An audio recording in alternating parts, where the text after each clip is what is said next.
Assalamu alaikum. Dear Imam Omar, I hope this finds you well. Assalamu alaikum wa rahmatullah. Assalamu alaikum wa rahmatullah. So I'm praying regularly again and going to the masjid. But it seems like every time you walk out the masjid, you've got that guy standing at the door, unassumingly looking around with the infamous charity box. In our case, it's Kareem who never seems to take a week off. If you're lucky, you'll have $1 to get yourself out of an awkward situation. But this time, all I had was a 20.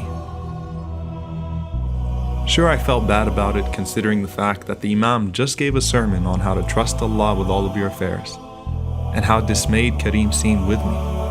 I thought about giving him the 20, but I've seriously got a lot on my plate right now. Besides, what's $20 going to do?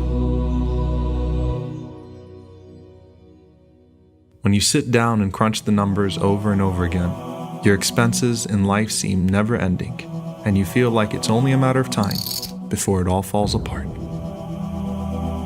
I look at my niece Fatima and see that innocent, stress-free child that I once was. She gets her daily allowance of $1 just like I used to, and doesn't have to worry about spending on anything or anyone else.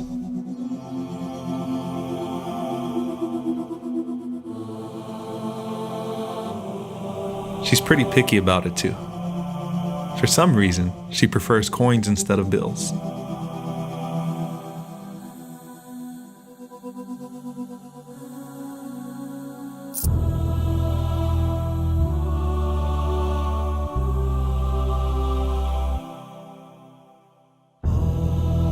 I just wonder what she does with all that change.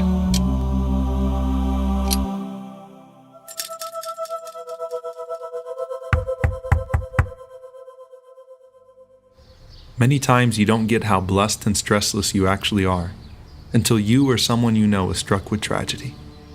Eunice came by that day and informed me that Kareem was actually hit by a car after Jum'ah and suffered 2 broken legs. Eunice was collecting money from each member of the community to help pay for his medical expenses. I told him I didn't have much, but Eunice said that so many people were pitching in that anything would count.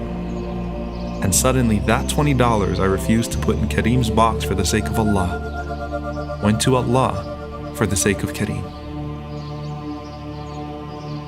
We'd all love to live the lives of the rich and famous, but all that is skewed perception. Besides, Allah can take it away from you in an instant and leave you in a state of desperation, yet with a much needed dose of humility. That's when it's all put back in perspective. And you realize the wisdom of the Prophet, peace be upon him, when he said that true richness lies in the heart. The smaller things in life start to mean so much more, and you realize you still have a whole lot to be grateful for.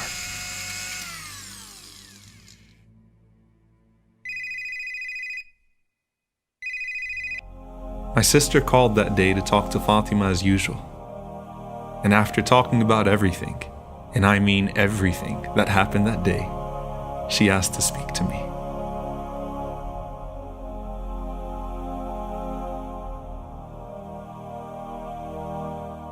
She told me to take Fatima to the toy store and let her do her thing. I asked her what she meant by her thing, and she said all I had to do was take her, and that Fatima would know exactly what to do.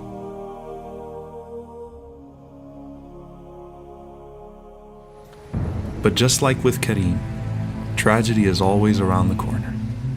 And people's happiest moments in life are often spoiled by unexpected disasters. But sometimes Allah spares you in His divine decree to teach you a lesson. And Allah taught me that lesson through Fatima. As her mom said, she knew exactly what to do. Apparently, that second piggy bank is where she would keep her charity money. And every time she'd buy something for herself, she'd also buy a toy for a refugee child who couldn't afford to. Fatima explained to me that if Allah gives you, you should always give back, even if it's small, because it might mean a lot to someone else. As usual, the little girl with the big heart was right.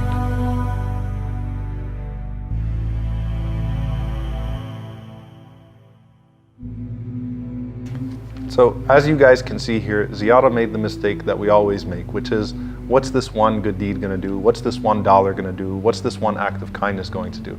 And the Prophet ﷺ, he warned us of that attitude. He said, لا تحقرن من المعروف شيئا. Do not belittle any one of your good deeds, even if it's serving a glass of water to your brother with a smile on your face, because you don't know which one Allah is going to accept. I mean, we constantly hear these numerous examples from the Prophet ﷺ about the woman, for example, that entered into paradise though she was an adulteress because she gave water to a thirsty dog, or the man who was strolling in paradise because he removed something harmful from the road.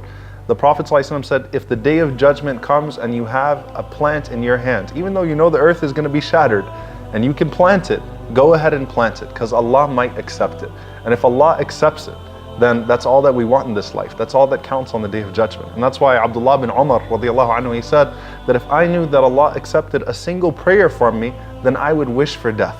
And if you notice all of these different incidents that we go through with the Prophet ﷺ, they all include an act of kindness, an act of charity, an act of service. Why? Because Allah shows mercy to the merciful. And so when you demonstrate, when you display an act of mercy, the most merciful will not let your mercy exceed His.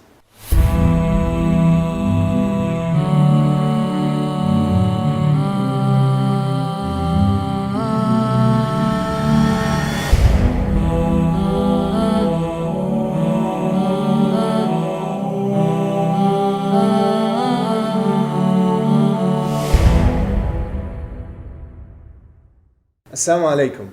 Thank you guys for watching this episode, We thank you all for your support. and we hope that you enjoyed watching it. Share it, inshallah ta'ala, let people know. Make sure you like this video and you share it with your friends. If you haven't watched the previous episodes, make sure you click here. And if you'd like to watch the entire series, then click here for the playlist. Jazakumullah khair. Wassalamu alaikum wa rahmatullahi wa barakatuh.